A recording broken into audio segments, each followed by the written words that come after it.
इस चैनल पे हम डिस्कस करेंगे मेनली गेट के बारे में।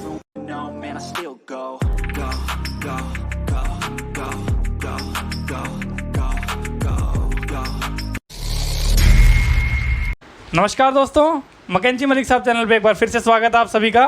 मैं सुमित मलिक एक बार फिर से आपका सभी का वेलकम करता हूं अपने चैनल पे। ये लेक्चर काफ़ी इंपॉर्टेंट होने वाला है।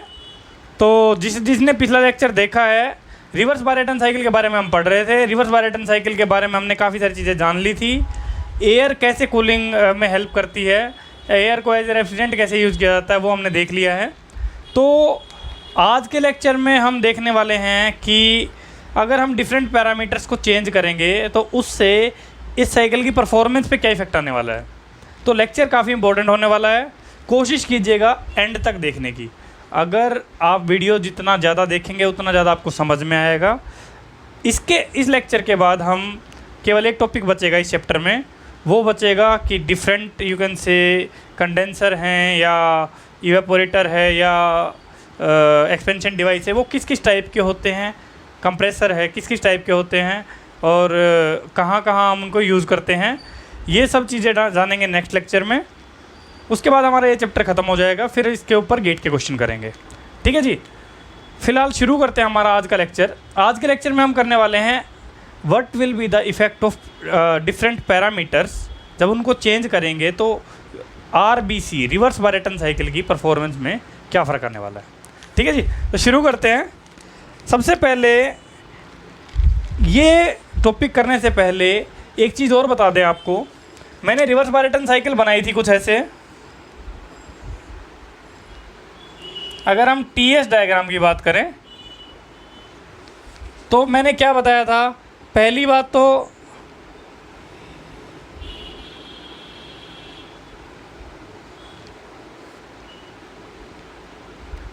RBC में हमारी अजम्पशन क्या है, हम क्या मानते हैं कि हमारी process of compression and process of expansion both are isentropic.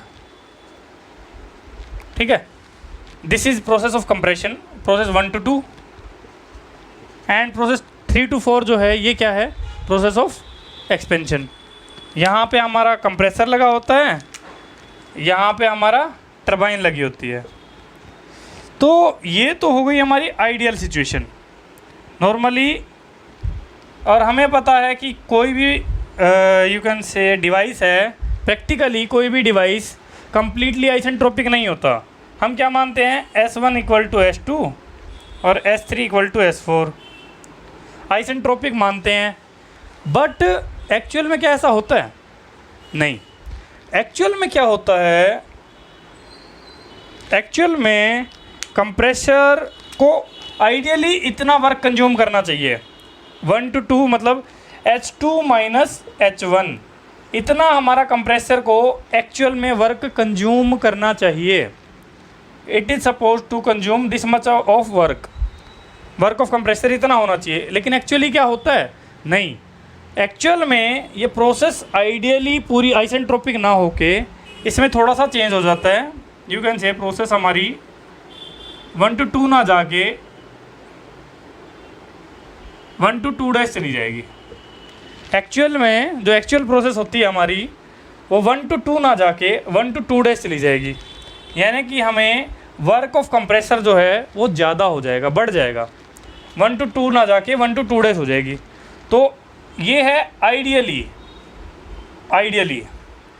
और अगर हम एक्चुअल में बात करें, A से अगर इसको डिनोट करें हम एक्चुअल को, तो H2' माइनस H1 इतना हमारा वर्क कंज्यूम होगा।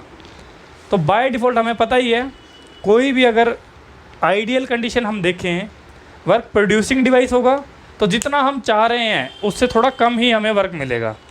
और अगर हम वर्क कंज्यूमिंग डिवाइस है तो उसमें जितना हम वर्क कंज्यूम चाह रहे हैं कि भाई हम चाहेंगे हमारी कंजप्शन कम से कम हो, तो आइडियल कंडीशन में इतनी है, एक्चुअल में उससे थोड़ी ज़्यादा ही होएगी। तो वो होगी कितनी, H2'। ठीक है, H2' minus H1। Similarly work expansion device यानी वर्क प्रोड्यूसिंग डिवाइस के ऊपर भी ये चीज़ लागू होएगी। हमें आइडियली हम क्या सोच रहे हैं कि हमारे को वर्क मिलना चाहिए कितना, H3 यानी कि वर्क ऑफ टर्बाइन आइडियली हमें कितना मिलना चाहिए, आइडियली हमें मिलना चाहिए H3 minus H4, but actual में मिलता कितना है, प्रोसेस 3 to 4 ना होके एक्चुअल में प्रोसेस क्या होती है 3 to 4 डैश होती है, ठीक है। एक्चुअल में प्रोसेस 3 to 4 डैश होती है, और 3 to 4 डैश होगी तो एक्चुअल में हमारा वर्क ऑफ टर्बाइन क्या आएगा, it will be lesser than expected H3 minus H4 dash, ठीक है जी। आपको अब तक जो मैंने बताया वो बात समझ में आई होगी। मैं कहना क्या चाह रहा हूँ कि आइडियल कुछ भी नहीं होता, आइडियल कंडीशंस यू कैन से प्रैक्टिकल नहीं होती। आइडियली हमने क्या एक्सपेक्ट किया था कि हमारा वर्क कंजप्शन कितना होगा H2 minus H1, but work consumption क्या है उससे ज़्यादा है, कंप्रेसर का जो वर्क है H2 डैश माइनस H1 है। सिमिलरली वर्क ऑफ एक्सपेंशन जो है, यानी जो हमें वर्क मिल रहा है, आउटपुट मिल रही है, वो वर्क हम क्या सोच रहे थे कि हमें कितना मिलेगा H3 minus H4, but actual में उससे थोड़ा कम मिलता है, H3 माइनस H4 डैश मिलता है। तो ये मैंने लिख दिया है। अब एक बात बताइए कि इस टर्म को यू कैन से, इन चीज़ों को डिफाइन करने के लिए क्या कोई पैरामीटर है? जी बिल्कुल, एक पैरामीटर है जो जब भी आपके क्वेश्चन में यूज़ होगा तो आपको समझ में आ जाएगा कि उन्होंने एक्चुअल कंडीशन को प्रेफर किया है as compare to ideal condition. तो वो टर्म क्या होती है, उस टर्म को बोलते हैं आइसेंट्रोपिक एफिशिएंसी। क्या बोलते हैं?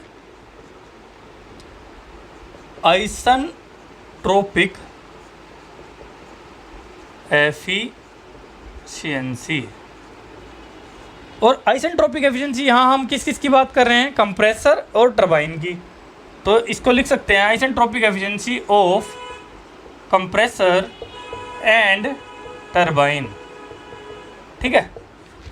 तो जी ये टॉपिक थोड़ा सा ज़रूरी था इसलिए मैं बता रहा हूँ। अगर हम बात करें आइसेंट्रोपिक एफिशिएंसी को हम कैसे रिप्रेजेंट करते हैं, ठीक है, आपको सभी को पता ही होगा, this symbol is known as eta, this symbol is known as eta. Eta isentropic अगर हम बात करें तो वो क्या होता है, अगर हम बात करें in case of compressor, compressor के केस में अगर हम बात करेंगे तो आइसेंट्रोपिक एफिशिएंसी क्या होगी, इट विल बी, अब देखो हमेशा हमें क्या पता है कि एफिशिएंसी हमेशा 100% से कम होती है, किसी भी डिवाइस की एफिशिएंसी 100% से कम होती है। तो और एफिशिएंसी 100% से कम का मतलब क्या हुआ कि जितनी हमें आइडियली रिक्वायर्ड है उससे अगर कंजप्शन है तो ज़्यादा हो रही है, अगर आउटपुट है तो कम मिल रही है। तो यहाँ पे क्या हो जाएगा, ये smaller divided by larger, that is work of compressor ideally divide by work of compressor actually, ठीक है। बहुत सिंपल सा फॉर्मूला है, कोई ज़्यादा सोचने वाली बात है नहीं। आइसेंट्रोपिक एफिशिएंसी का फॉर्मूला अगर हम बात करेंगे इन केस ऑफ कंप्रेसर क्या आ जाएगा, इन केस ऑफ कंप्रेसर क्या आ जाएगा,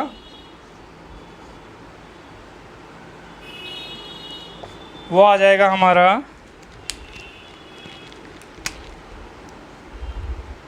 वर्क ऑफ कंप्रेसर आइडियली कितना था, ये हमने लिख रखी है value H2 minus H1 divide by actual में कितना हो रहा है, एक्चुअल में कितना देना पड़ रहा है, H2 dash minus H1, H2 dash minus H1, ठीक है जी।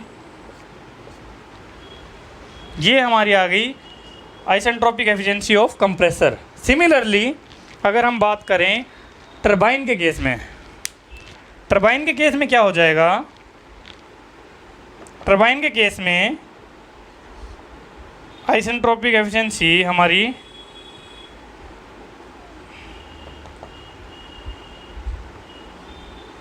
क्या हो जाएगी,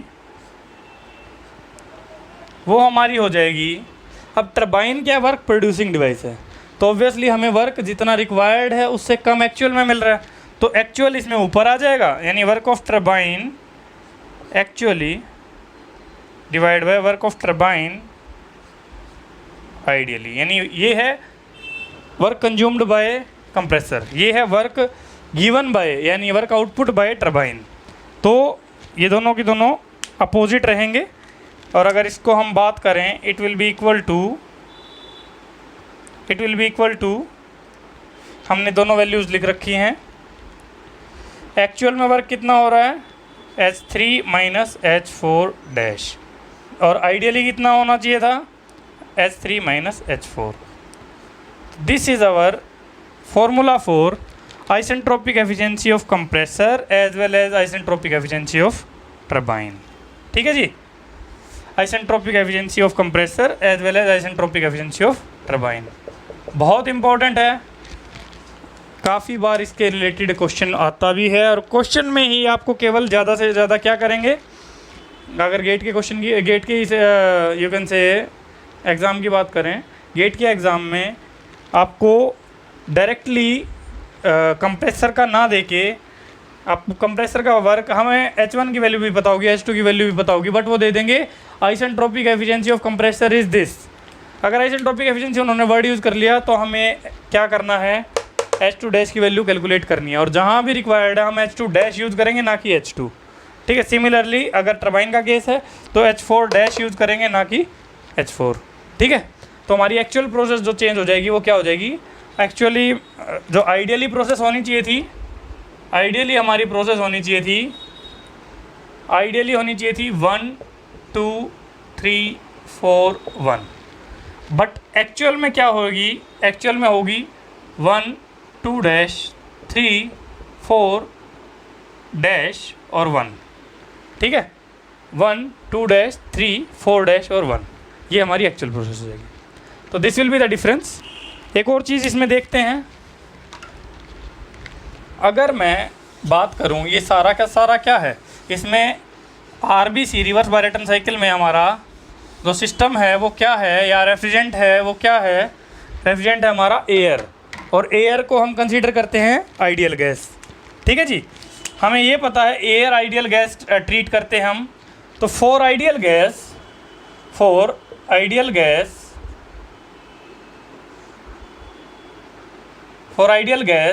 हमें क्या पता है कि H is a function of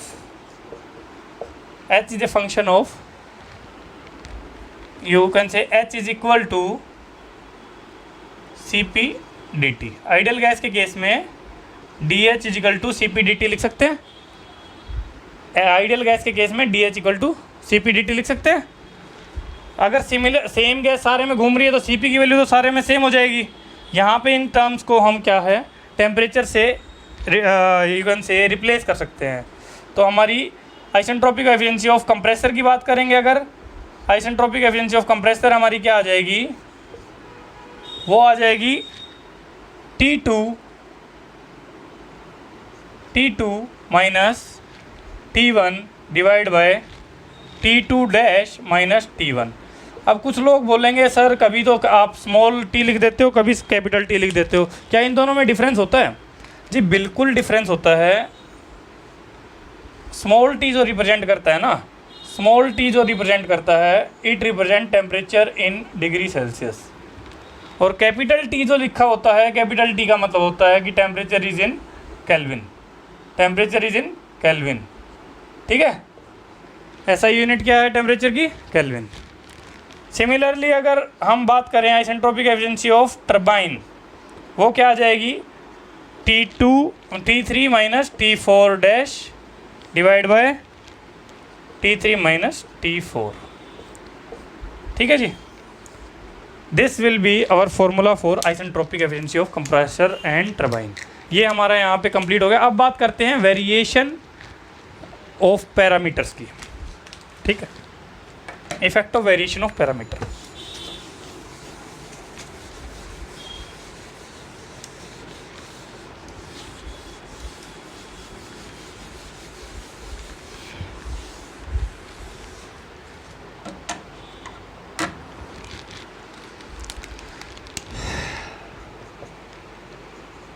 effect of variation of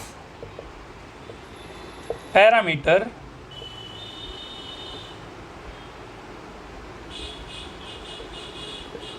on RBC performance.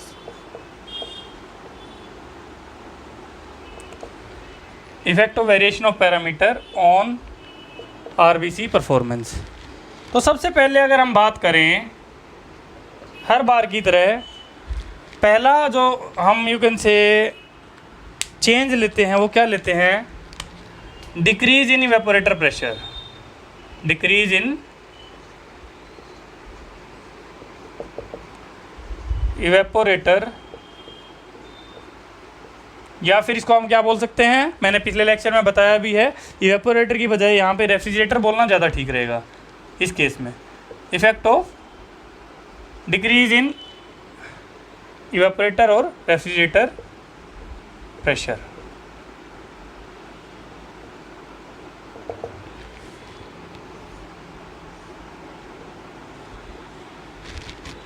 तो सबसे पहले बना लेते हैं हमारी जो नॉर्मल RBC साइकिल होती है वो क्या होती है, ये है हमारा TS diagram normal RBC cycle का।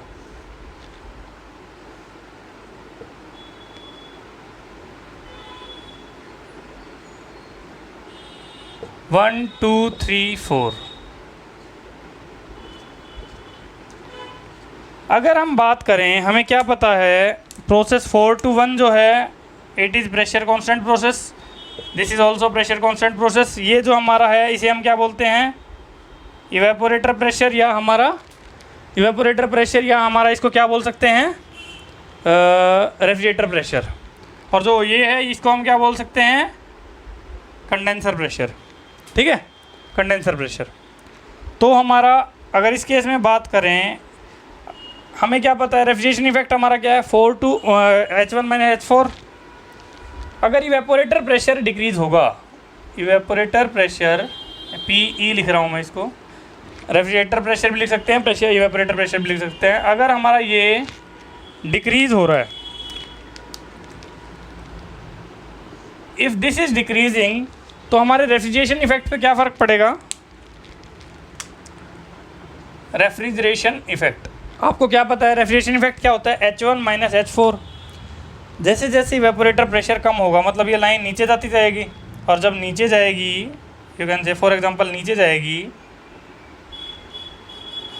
तो ये H1- - H4- हो जाएगा। ठीक है, तो रेफ्रिजरेशन इफेक्ट हमारा क्या चेंज हो जाएगा, H1- - H4। ऑब्वियसली हमें ये पता ही है कि H1- is at lower pressure, तो हमारी इसकी वैल्यू H1 के मुकाबले कम रहेगी, इसकी भी वैल्यू H1 के मुकाबले कम रहेगी। तो रिज़ल्ट क्या होता है, हमारा रेफ्रिजरेशन इफेक्ट भी हमें रिड्यूस होके मिलता है। ठीक है, रेफ्रिजरेशन इफेक्ट भी रिड्यूस्ड मिलता है, रेफ्रिजरेशन इफेक्ट इज़ रिड्यूस्ड। ठीक है जी, रेफ्रिजरेशन इफेक्ट इज़ रिड्यूस्ड। सबसे पहला इफेक्ट हमने क्या देखा, इससे क्या फ़र्क पड़ा, अगर इवेपोरेटर प्रेशर हमारा कम हो रहा है तो रेफ्रिजरेशन इफेक्ट हमारा कम हो रहा है। सेकंड चीज़, रेफ्रिजरेशन इफेक्ट के अलावा अगर हम बात करें वर्क इनपुट की, work input to the compressor, यहाँ पे हमारी कितनी है, H2 - H1। यहाँ पे क्या हो गया, H2 - H1-, तो ज़्यादा हो गई। तो हमारा वर्क इनपुट भी जो है वो वर्क इनपुट क्या फ़र्क पड़ेगा, वर्क इनपुट हमारा बढ़ जाएगा, वर्क इनपुट बढ़ जाएगा। अगर रेफ्रिजरेशन इफेक्ट कम हो रहा है, वर्क इनपुट बढ़ रहा है, तो ऑब्वियसली COP तो डिक्रीज़ हो गया। COP हमारा होता क्या है, कोफिशिएंट ऑफ परफॉर्मेंस जो होता है वो होता है refrigeration effect divide by work input. ये डिक्रीज़ हो रहा है, ये इंक्रीज़ हो रहा है, तो ओवरऑल रिजल्ट क्या आएगा, COP तो डिक्रीज़ ही होएगा, बहुत ज़्यादा डिक्रीज़ होएगा। ये डिक्रीज़ हो रहा है कंप्लीट, तो ये भी डिक्रीज़ होएगा, तो COP हमारा कम हो जाएगा। तो इससे हमारा क्या फ़र्क पड़ेगा, coefficient of performance will be lesser, COP। ठीक है, COP पे क्या फ़र्क पड़ेगा, इट विल बी डिक्रीज।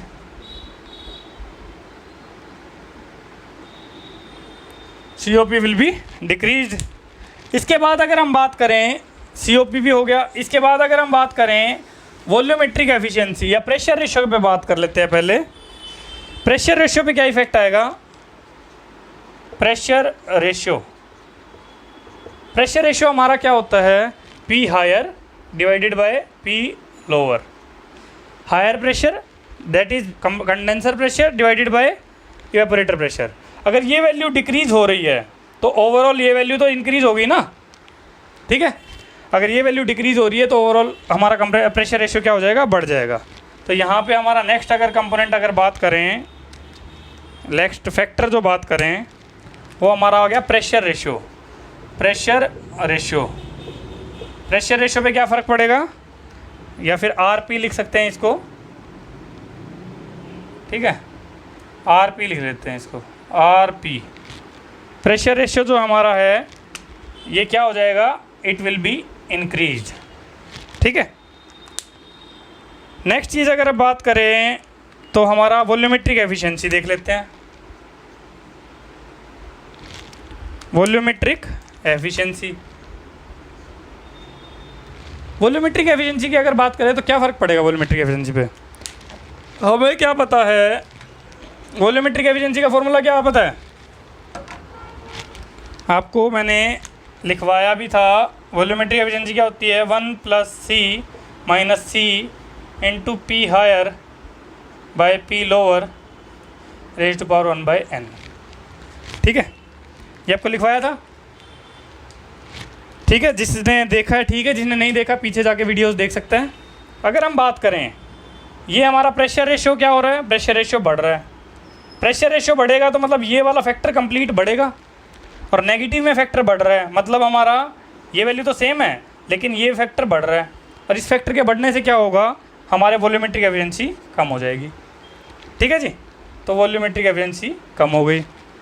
बहुत ज़्यादा डिटेल में डिस्कस करने की इसको ज़रूरत नहीं है, इसलिए मैं जल्दी जल्दी इसको कंप्लीट कर रहा हूँ, ठीक है। वॉल्यूमेट्रिक एफिशिएंसी हमारी डिक्रीज़ होगी। हमें एक चीज़ और पढ़ी हमने, वॉल्यूमेट्रिक एफिशिएंसी का फॉर्मूला क्या होता है, mass flow rate into volume input divided by π/4 d²L × n/60 × K। ये भी फॉर्मूला पड़ा है।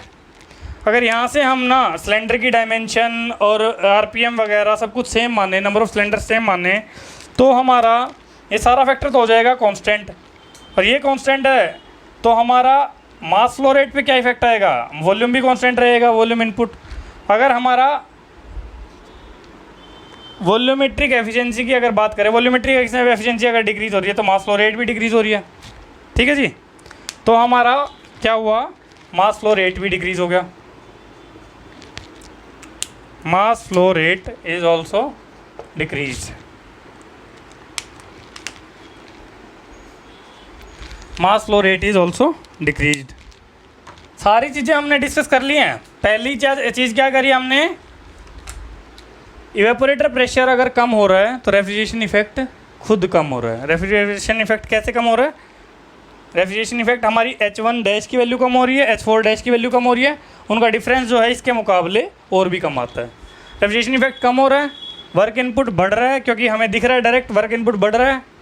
COP जो है, COP हमारा ओवरऑल COP डिक्रीज़ होगा। प्रेशर रेशियो हमारा इंक्रीज़ हो रहा है, हमें पता चल ही रहा है डायरेक्टली। वॉल्यूमेट्रिक एफिशिएंसी डिक्रीज़ होगी और हमारा मास फ्लो रेट इंक्रीज़ होगा। अब अगर बात करें, ठीक है, हमारा इससे ज़्यादा इसको डिस्कस करने की ज़रूरत है नहीं, लेकिन हम एक चीज़ कर सकते हैं, कैसा कर लेते हैं, इन सब चीज़ों का प्रेशर, इवेपोरेटर प्रेशर के साथ ग्राफ बना के देख सकते हैं एक, ठीक है। समझने की कोशिश करते हैं ग्राफ से कि what will be the effect of evaporator pressure on various parameters. अगर सबसे पहले मैं बात करूं रेफ्रिजरेशन इफेक्ट की, ठीक है, रेफ्रिजरेशन इफेक्ट की अगर बात करें तो हमें क्या पता है, जैसे जैसे हमारा इवेपोरेटर प्रेशर डिक्रीज़ हो रहा है तो रेफ्रिजरेशन इफेक्ट भी डिक्रीज़ हो रहा है। तो ग्राफ बनता है कुछ इस टाइप का, जैसे रेफ्रिजरेशन यू कैन से, जैसे जैसे इवेपोरेटर प्रेशर डिक्रीज़ होगा तो हमारा रेफ्रिजरेशन इफेक्ट भी डिक्रीज़ होगा। सेकंड चीज़ अगर हम बात करें तो सेकंड चीज़ है हमारा रेफ्रिजरेशन कैपेसिटी। रेफ्रिजरेशन कैपेसिटी आप लोगों को पता है कि रेफ्रिजरेशन कैपेसिटी क्या होती है। रेफ्रिजरेशन कैपेसिटी हमारी क्या होती है, it is mass flow rate into refrigeration effect. और हमें पता है मास फ्लो रेट भी डिक्रीज़ हो रही है और ये रेफ्रिजरेशन इफेक्ट भी डिक्रीज़ हो रहा है, तो दोनों का कंबाइंड इफेक्ट क्या होगा, हमारा रेफ्रिजरेशन कैपेसिटी बहुत ही ज़्यादा डिक्रीज़ हो जाएगी। तो ज़्यादा डिक्रीज़ होगी तो it means its curve will be steeper, its curve will be steeper. अगर मैं इसको you can say red pen से अगर ड्रॉ कर दूं तो it will be slightly like this. ठीक है, अब आप लोग कहोगे कि दोनों कर्व्स तो ऑलमोस्ट सिमिलर दिख रही हैं, ठीक है, बट इनको अगर हम सेम स्केल पे ड्रॉ करेंगे तो हमें एक्चुअल में पता चलेगा कि क्या हो रहा है। अगर सेम स्केल पे अगर हम इनको ड्रॉ करेंगे, यू कैन से मैं यहाँ पे ले लेता हूँ इवेपोरेटर प्रेशर और यहाँ पे ले लेता हूँ refrigeration effect and refrigeration capacity, दोनों ही चीज़ें मैंने इस स्केल पे ले ली हैं। तो यहाँ पे फ़र्क क्या आएगा, refrigeration effect will be like this, refrigeration effect, and our refrigeration capacity will be like this. दोबारा बना देते हैं, ये रेफ्रिजरेशन कैपेसिटी है, ये हमारा रेफ्रिजरेशन इफेक्ट है। ब्लू कलर से मैंने रेफ्रिजरेशन इफेक्ट दिखाया है और रेड कलर से रेफ्रिजरेशन कैपेसिटी। तो इससे फ़र्क क्या दिख रहा है, ये वाली कर्व जो है इसके मुकाबले refrigeration capacity it is slightly steeper, it is more steeper, you can say refrigeration capacity will be, curve will be more steeper, more steeper. ठीक है, ये हमारा हो जाएगा रेफ्रिजरेशन इफेक्ट के लिए। और बात करते हैं वॉल्यूमेट्रिक एफिशिएंसी के साथ, देख लेते हैं।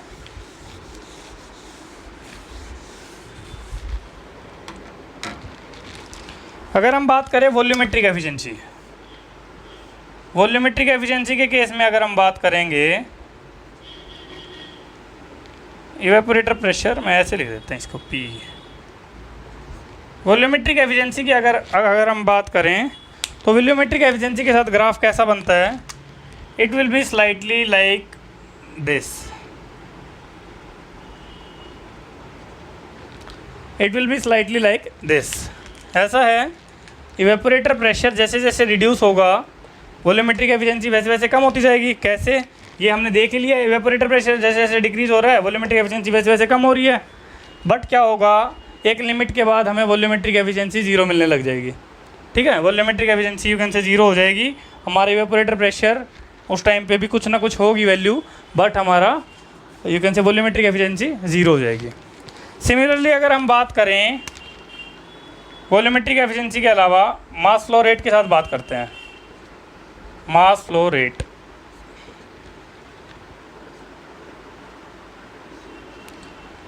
मास फ्लो रेट के साथ अगर हम बात करें तो मास फ्लो रेट के साथ भी सेम, बिल्कुल सेम यू कैन से सिचुएशन है।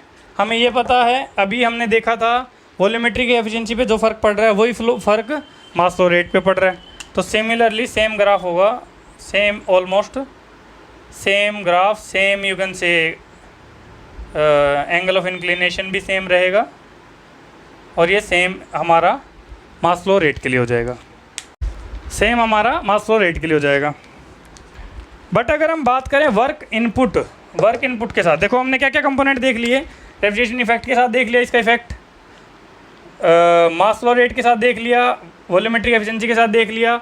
अगर हम बात करें वर्क इनपुट की, तो वर्क इनपुट के साथ क्या इफेक्ट आता है, वर्क इनपुट के साथ अगर हम बात करें इसके इफेक्ट की, वर्क इनपुट यहाँ पे हमने इवेपोरेटर प्रेशर ले रखा है, तो वर्क इनपुट जो है ये हमारा इंक्रीज़ हो रहा है। With the decrease in evaporator pressure work input is increasing. ठीक है, with the decrease in evaporator pressure work input is increasing. जैसे जैसे इवेपोरेटर प्रेशर डिक्रीज़ हो रहा है वैसे वैसे वर्क इनपुट इंक्रीज़ हो रहा है। तो this will be the curve for work input. अब बात करते हैं एक बहुत ही important factor you can say power की। अब इम्पोर्टेंट क्यों, आपको समझ में आ जाएगा। हमें क्या पता है पावर क्या होती है,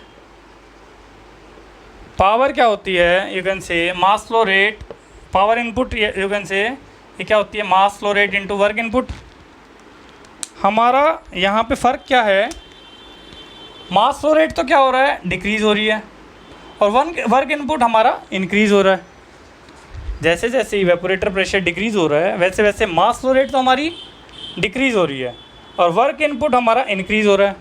तो इसका कंबाइंड इफेक्ट क्या होगा, जैसे जैसे you can see evaporator pressure decrease होगा, शुरू में तो क्या होगा हमारा, शुरू में अगर मैं पावर इनपुट लिख देता हूँ यहाँ पे हम ले रहे हैं इवेपोरेटर प्रेशर। शुरू में क्या होगा कि with the decrease in evaporator pressure, ये बहुत इंपॉर्टेंट है इसलिए इसको थोड़ा ध्यान से देखना।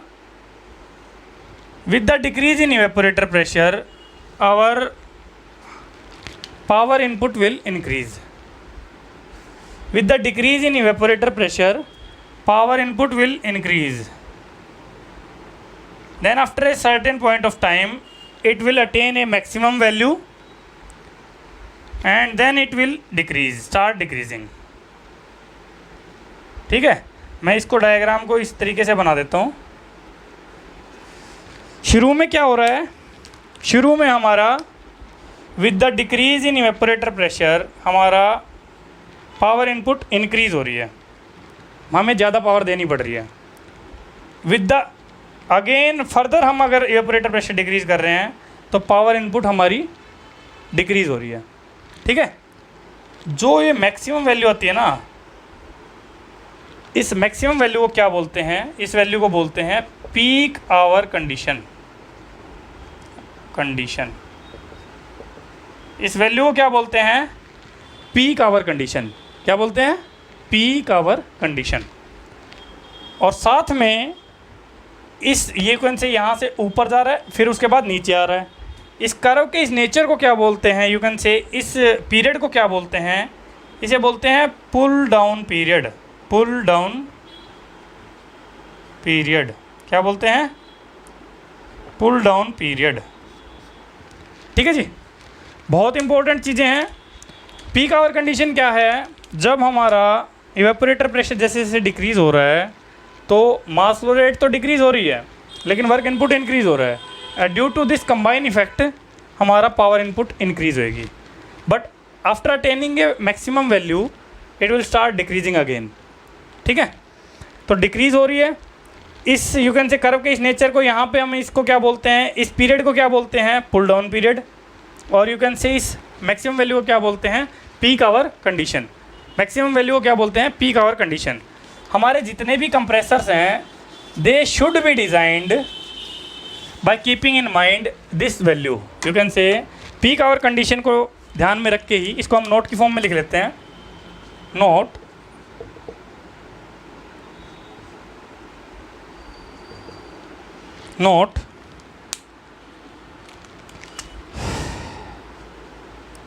compressor must be designed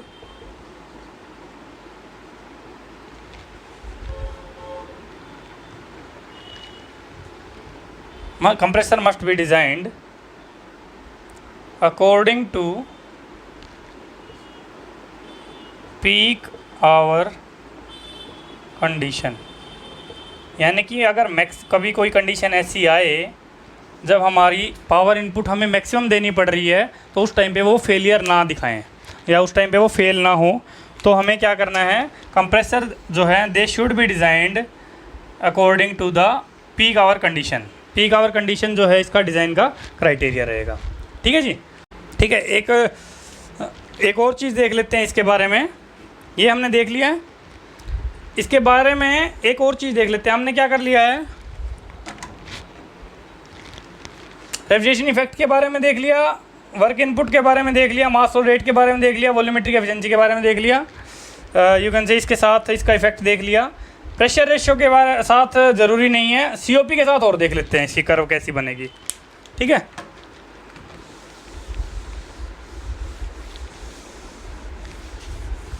अगर हम बात करें सीओपी की, कोफिशिएंट ऑफ परफॉर्मेंस अगर हमारा बात करें तो COP यहाँ पे ले लेते हैं, प्रेशर ऑफ इवेपोरेटर यहाँ ले लेते हैं। हमें क्या पता है, with the decrease in evaporator pressure COP is also decreasing. तो सिमिलरली बिल्कुल सेम ग्राफ बनेगा हमारा, COP जो है COP will be also with the decrease in evaporator pressure COP will be decreasing. ये हमारे सारे यू कैन से वेरिएबल्स हो गए, इसके बारे में हमने देख लिया। अब हम जो सेकंड क्राइटेरिया हम हमेशा देखते हैं वो क्या है, इंक्रीज इन कंडेंसर प्रेशर। ठीक है, इंक्रीज इन कंडेंसर प्रेशर वो भी देख लेते हैं। सेम जो सेकंड कंडीशन अगर हम बात करें, यहाँ पे हमने इवेपोरेटर प्रेशर या रेफ्रिजरेटर प्रेशर हमारा डिक्रीज़ किया था। अब सेकंड कंडीशन देख लेते हैं, इंक्रीज इन कंडेंसर प्रेशर। मैं ये वैल्यू लिखे रहने देता हूँ क्योंकि ये कंपेयर करने में काम आएगी। सेकंड अगर हम बात करें वो है इंक्रीज इन कंडेंसर। कंडेंसर यहाँ पे होता नहीं है, वैसे होता क्या है यहाँ पे, कंडेंसर की बजाय कूलर होता है, तो ये मैंने बताया है।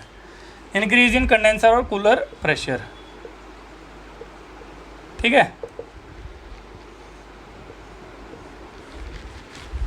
Increase in condenser pressure.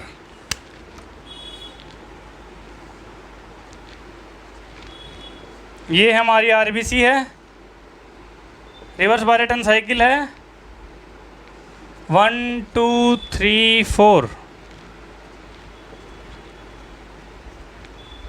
ये हमारा यहाँ पे क्या रहता है, टेम्परेचर, और यहाँ पे एंट्रोपी। पहली कंडीशन हमने देख ली, हमने क्या किया, इवेपोरेटर प्रेशर को डिक्रीज़ करके देखा, तो उसके बेस पे हमें जो रिजल्ट मिले वो आपके सामने लिखे हुए हैं।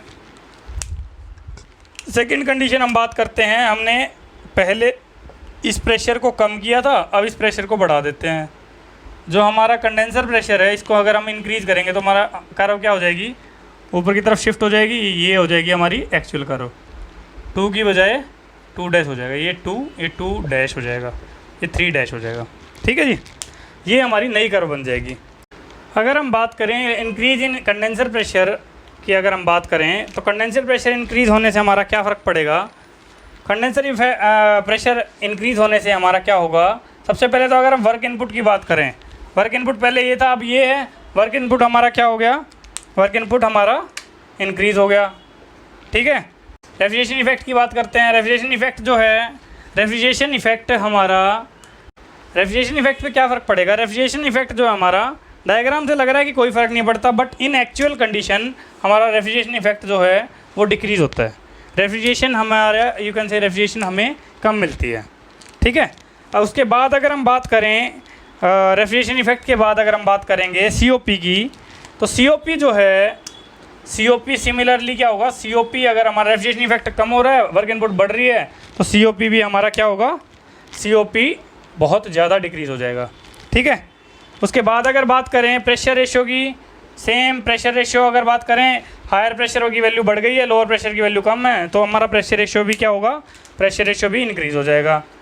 लास्ट में अगर बात करें वॉल्यूमेट्रिक एफिशिएंसी की, वॉल्यूमेट्रिक एफिशिएंसी की अगर बात करें, तो वॉल्यूमेट्रिक एफिशिएंसी की अगर बात करें तो वॉल्यूमेट्रिक एफिशिएंसी पे क्या फ़र्क पड़ेगा, हमारा वॉल्यूमेट्रिक एफिशिएंसी डिक्रीज़ हो जाएगी। सिमिलरली बिल्कुल डिट्टो, सब कुछ सेम है। अगर हम बात करें और लास्ट में मास फ्लो रेट की अगर बात करेंगे, मास फ्लो रेट भी हमारा क्या हो रहा है, डिक्रीज़ हो रहा है, मास फ्लो रेट भी डिक्रीज़ हो रहा है। अगर आप यहाँ पे ध्यान से देखें तो प्रेशर, कंडेंसर प्रेशर के इंक्रीज़ होने से या इवेपोरेटर के प्रेशर के डिक्रीज़ होने से, दोनों से यू कैन से बिल्कुल हमें सेम डिज़ायर्ड इफेक्ट मिल रहा है। बिल्कुल यू कैन से हमारे जो भी परफॉर्मेंस में फ़र्क पड़ रहा था पहले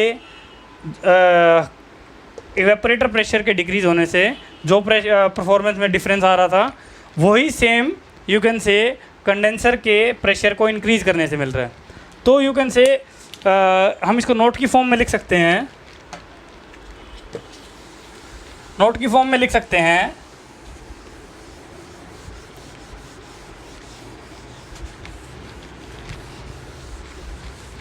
नोट की फॉर्म में क्या लिखेंगे,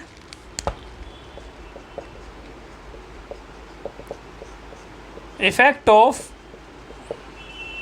increase in condenser pressure is exactly same as that of effect on of decrease in evaporator pressure. ठीक है, effect of increase in condenser pressure is exactly same as that of effect of decrease in pressure. लेकिन जब भी you can से हम experimentally कुछ करके देखते हैं तो हम इवेपोरेटर के प्रेशर को डिक्रीज करके या इवेपोरेटर के प्रेशर के साथ छेड़छाड़ करके हम ज़्यादा यू कैन से उसको चेक करते हैं, क्योंकि our main requirement is to get the desired refrigeration effect. तो you can say but due to desired effect we are more sensitive toward pressure, evaporator pressure. ठीक है, इवेपोरेटर प्रेशर.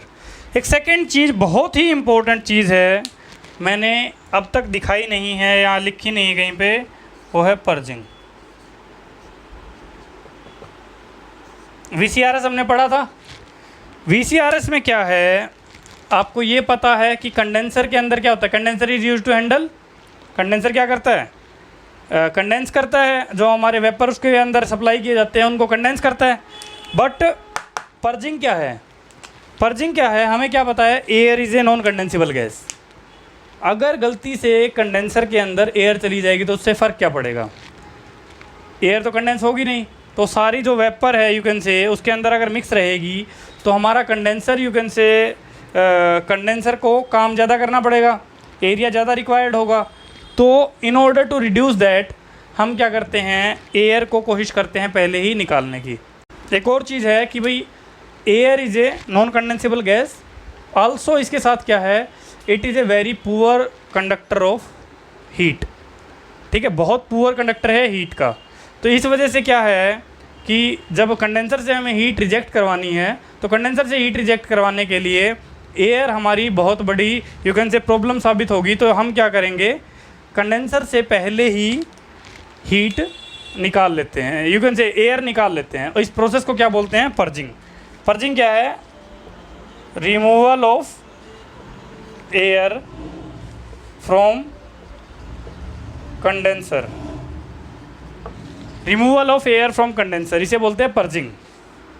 कहाँ पे करते हैं, VCRS में यूज़ करते हैं. VCRS में अगर इसके नीचे रीज़न लिखना चाहो, रीज़न लिख सकते हैं, air is a non condensable gas, non condensable gas and due to poor thermal conductivity it offers high resistance to heat transfer in condenser. Purging के बारे में हमने क्या लिखा कि removal of air from condenser. Removal of air from condenser, इसकी requirement क्यों पड़ती है, रिमूवल ऑफ एयर, क्योंकि air is a non condensable gas. Air is a non condensable gas. बहुत बार इंटरव्यू में क्वेश्चन पूछा जाता है, व्हाट इज़ पर्जिंग. पर्जिंग क्या होता है, removal of air from condenser. Air is a non condensable gas and due to poor thermal conductivity it offers very high resistance to heat transfer in condenser. तो इसलिए हम इसको remove कर लेते हैं और रिमूव करने की प्रोसेस को क्या बोलते हैं, पर्जिंग. तो I think this is all about this lecture. Next lecture में हम करेंगे different type of condenser, compressor, expansion device क्या क्या होते हैं, कहाँ कहाँ यूज़ करते हैं, इन सब के बारे में देखेंगे. Till then goodbye and all the best for the exam.